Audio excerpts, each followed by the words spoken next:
no man more dear to me throughout the whole of history than the one who was sent as a guide, leading people from darkness to light.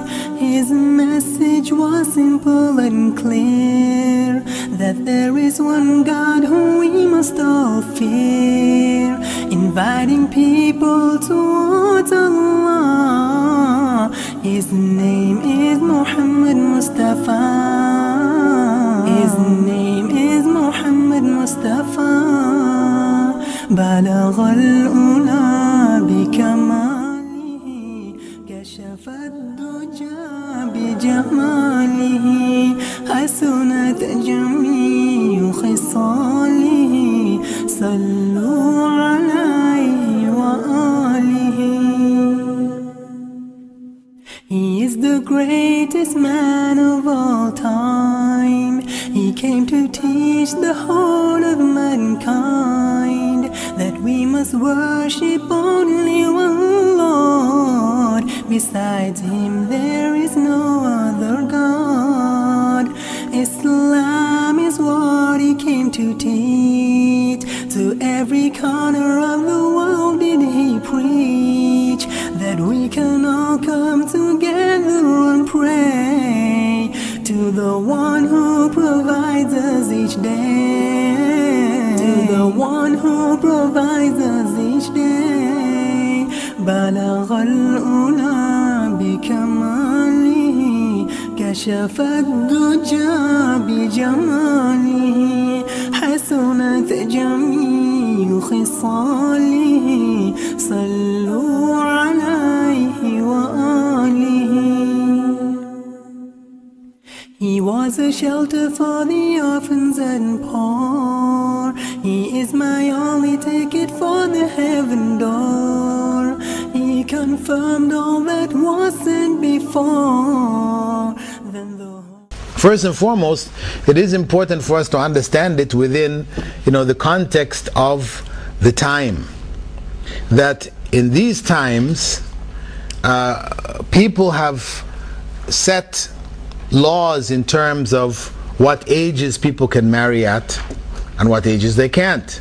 They have set a certain set of laws where if one has relations with a woman who is, or a young lady who is below a certain age, then they will consider that to be pedophilia. And if she's above that age, then it's considered to be, and it was consensual sex, which is okay.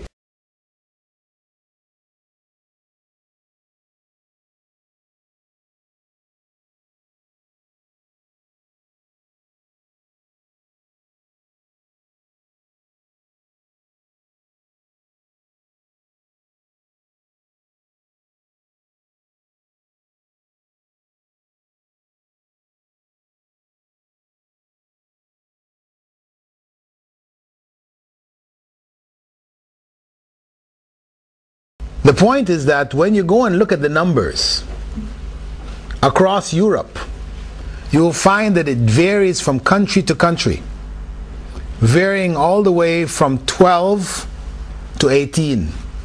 So it just depends on which country you go to, from France to Germany to Netherlands to Italy to Spain. You're going around those different countries, you'll find the numbers varying from 12 to 18. So what may be considered acceptable relations in one country is considered to be pedophilia in another country. So they have numbers that they have set to define where consensual sex is acceptable or not.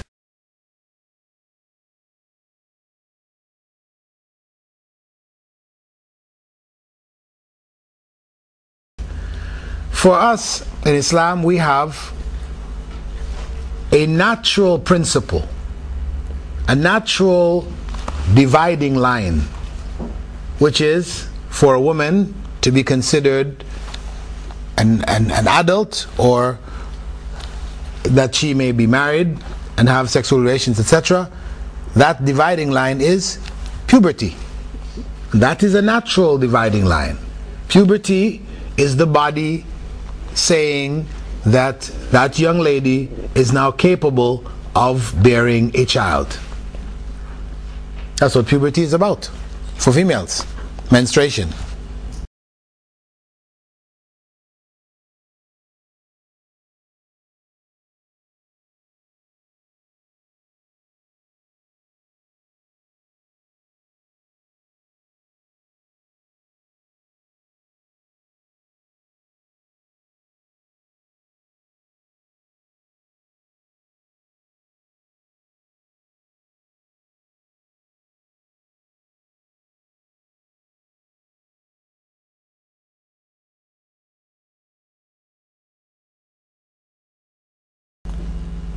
So whether one in this society considers that person still to be a child or not, that's not the issue.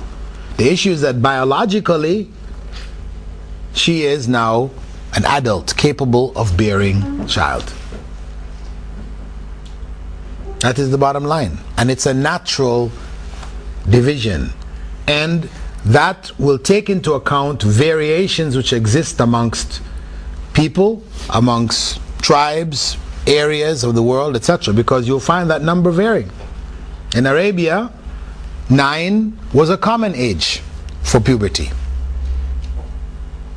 Other countries, it varied.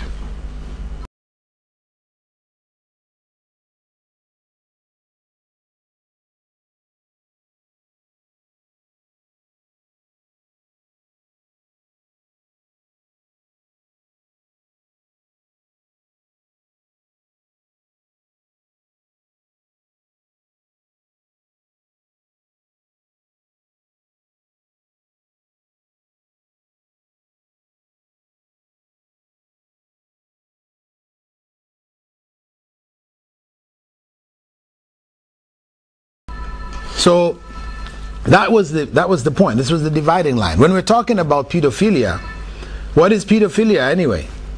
Is pedophilia really adults going and marrying children? No. The pedophiles were coming out of Britain and Germany. This is the most largest body of pedophiles, and the US, you know, going into Southeast Asia, to Thailand, to Sri Lanka, the Philippines, these countries where people are in poverty, right?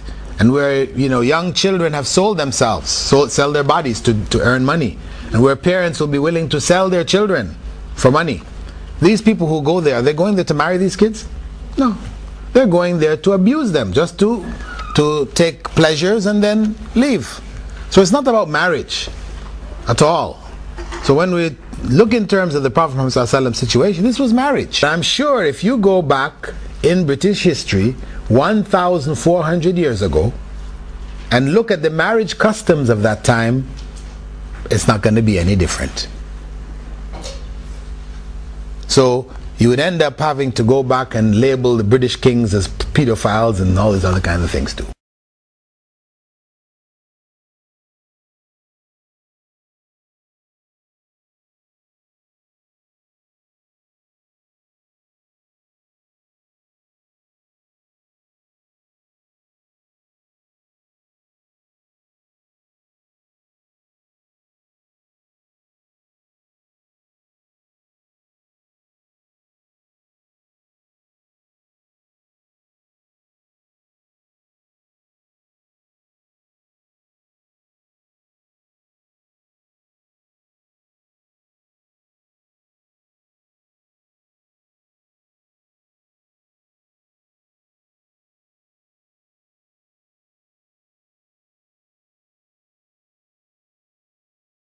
The point is that in the world at that time, they didn't have, they had not set these older ages that we now find 18 and 16 and 18, this type of thing, as they have here today. People matured faster. Life was shorter. You know, if you made it to 50, you know, you're an old, really old person. You know, you've lived your life out. People died 35 as an old person. 35, 40, you died, then you died an old person.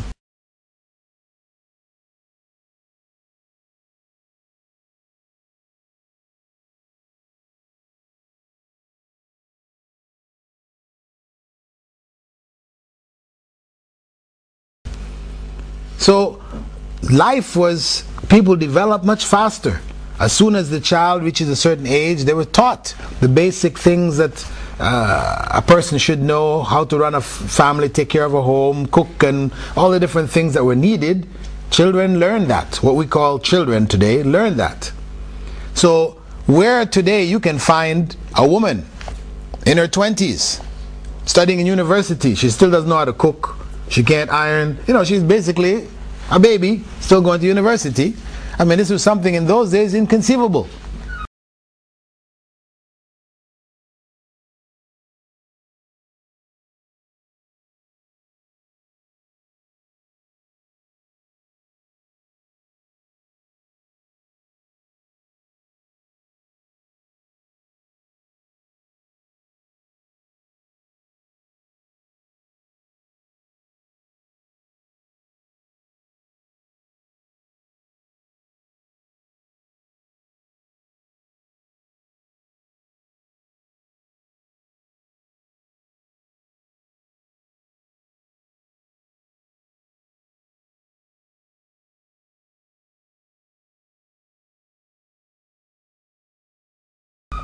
Right? So the attitudes of society towards responsibility and all this kind of thing have changed. Consider Usama ibn Zayd, who Prophet ﷺ made the head military commander for the Muslim armies. 17 years old. Imagine putting, 17-year-old, the head of the Pentagon, he's got his finger, he can press any button and send missiles all over the world. Hey, we would be in World War III in a minute, right? So we know that there was a whole different level of maturity. People matured at a whole different pace.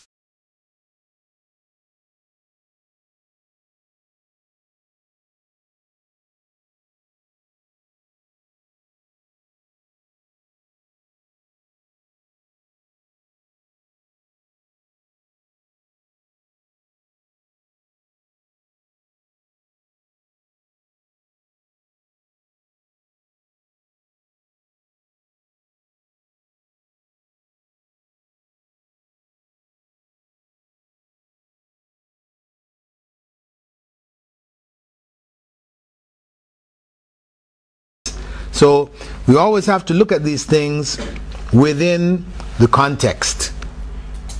And then we look at the consequences. People who have suffered from pedophilia in childhood, what about those people when they reach adulthood? These people have problems.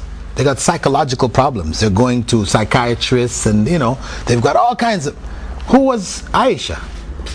Aisha was one of the leading scholars of the Ummah, the fourth most prolific narrator of hadith, scholar of Sharia, honored by the Ummah. She wasn't a person with, psychological problems and all this kind of thing. Her life was just shattered, no. So obviously, that whole marriage situation was a legitimate marriage. It had nothing to do with pedophilia in any way, shape, or form. It was a legitimate marriage which produced, positive and good results.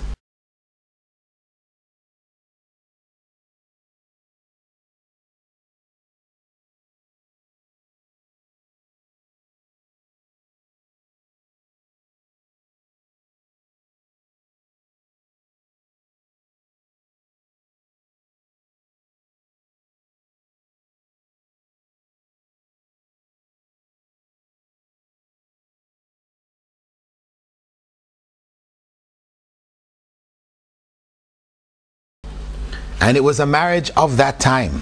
But it remains legitimate that if a Muslim man in his 50s, even today, wanted to marry a young woman who was 9 or 10, she had reached puberty, it is legitimate.